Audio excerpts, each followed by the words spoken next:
BJP की नई team के ऐलान के बाद अब उसकी पहली बैठक की तारीख भी सामने आ चुकी है। बीजेपी अध्यक्ष नितिन नवीन अपनी नई टीम के साथ 22 अगस्त को बैठक करेंगे।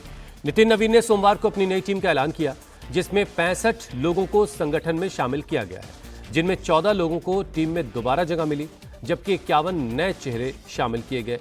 इनमें 12 महिलाएं हैं। बीजेपी की नई टीम में स्मृति ईरानी और राम माधव की वापसी हुई है। वहीं लंबे वक्त से आईटी सेल की जिम्मेदारी संभाल रहे अमित मालवीय बाहर हो गए हैं। उनकी जगह छत्तीसगढ़ के दीपक महास्के को आईटी सेल की जिम्मेदारी सौंपी गई है।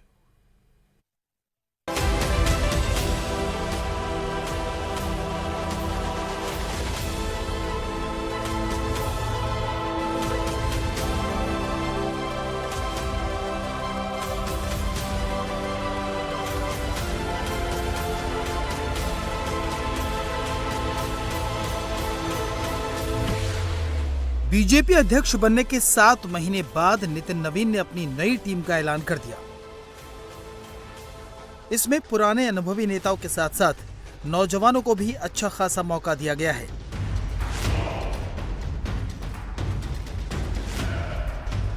बीजेपी संगठन में इस बार 51 नए लोगों को एंट्री मिली है, जबकि 14 सदस्यों को दोबारा जिम्मेदारी दी गई है।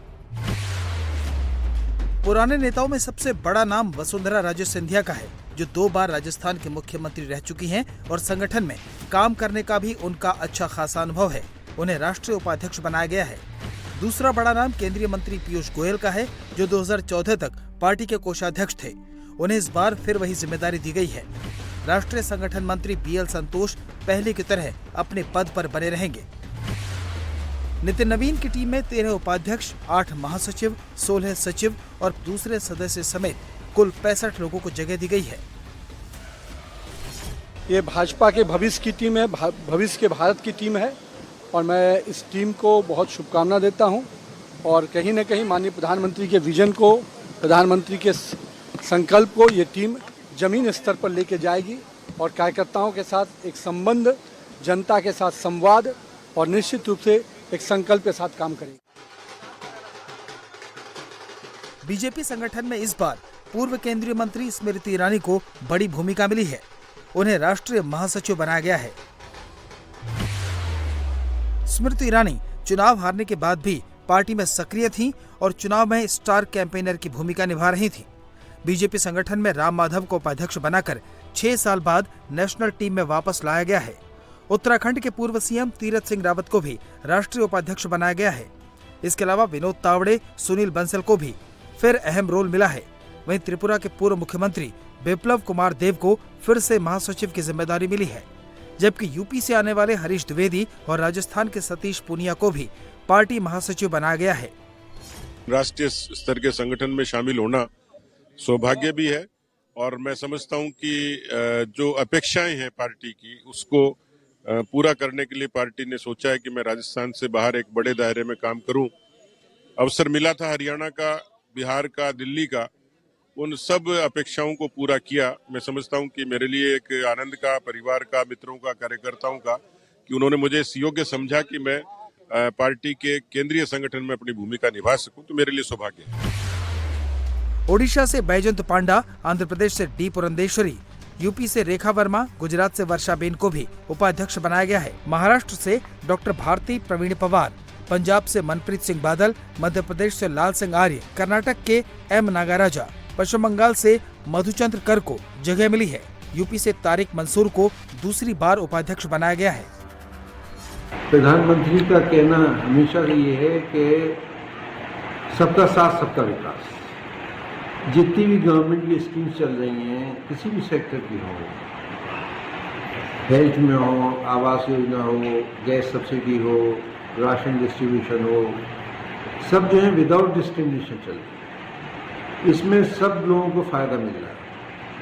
किसी भी रिलीजन का आदमी हो, किसी भी सेक्शन का हो, किसी भी कास्ट का हो, हर आदमी को एक समान देखा जा रहा है और सब लोग इससे फ़ायदा उठा रहे हैं।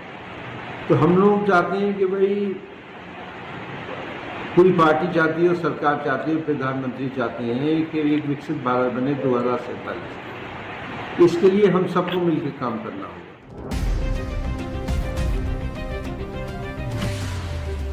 नितिन नवीन की टीम में सबसे ज्यादा 8 लोग यूपी के हैं, जबकि 2 उपाध्यक्ष, 2 महासचिव, 2 सचिव और 2 मोर्चों के अध्यक्ष भी उत्तर प्रदेश से ही हैं। इसके अलावा मध्य प्रदेश से 6, महाराष्ट्र से 5, राजस्थान, उत्तराखंड, गुजरात से 4-4, बिहार से 3 नेताओं को संगठन में शामिल किया गया है।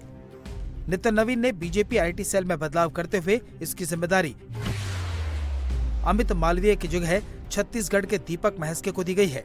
दीपक महस्के 2015 से ही आईटी सेल के प्रमुख थे। अमित मालवीय 2015 से ही आईटी सेल के इंचार्ज थे, जबकि उत्तराखंड से आने वाले अनिल बलूनी बीजेपी के मीडिया कन्वीनर बने रहेंगे। तरुण चुग को सेंट्रल ऑफिस का प्रभारी बनाया गया है। बीजेपी युवा मोर्चा की कमान तेजस्वी सूर्या की जगह गुजरात के हेमांग जोशी को दी गई है, जबकि छत्तीसगढ़ के रूप चौधरी को बीजेपी महिला मोर्चे का अध्यक्ष बनाया गया है। प्रायोरिटीज भारतीय जनता पार्टी की बिल्कुल स्पष्ट रहती है कि जनता की सेवा के लिए भारतीय जनता पार्टी को चुनाव जीतना है और प्राण प्राण से सोशल मीडिया के माध्यम से हम और हमारी पूरी टीम इसमें काम करेगी। रील्स की बात है, लोगों को सोशल मीडिया से वो वैसे ही जुड़े हुए हैं, तो उनके माध्यम में हम वहां तक पहुंचे, ये हमारी प्राथमिकता रहेगी। प्रोपेगेंडा भविष्य में भी आएगा, पहले भी हुआ है, लेकिन सत्य छुपता नहीं है। तो प्रोपेगेंडा से जरूर क्षणिक वातावरण बनता है, लेकिन लंबे समय तक अगर हम सही जवाब देते रहते हैं तो लोगों का भ्रम छटता है और भारतीय जनता पार्टी निश्चित रूप से उसी दिशा में चलेगी। पीएम मोदी ने भी बीजेपी की नई टीम को बधाई दी। पीएम ने सोशल मीडिया पर लिखा, भाजपा के नवनियुक्त राष्ट्रीय पदाधिकारियों के साथ ही उन सभी साथियों को बहुत बहुत बधाई जिन्हें पार्टी में अलग अलग जिम्मेदारियां सौंपी गई हैं। इस ऊर्जावान टीम के पास जहां संगठन का भरपूर अनुभव है, वहीं जमीनी जुड़ाव भी है।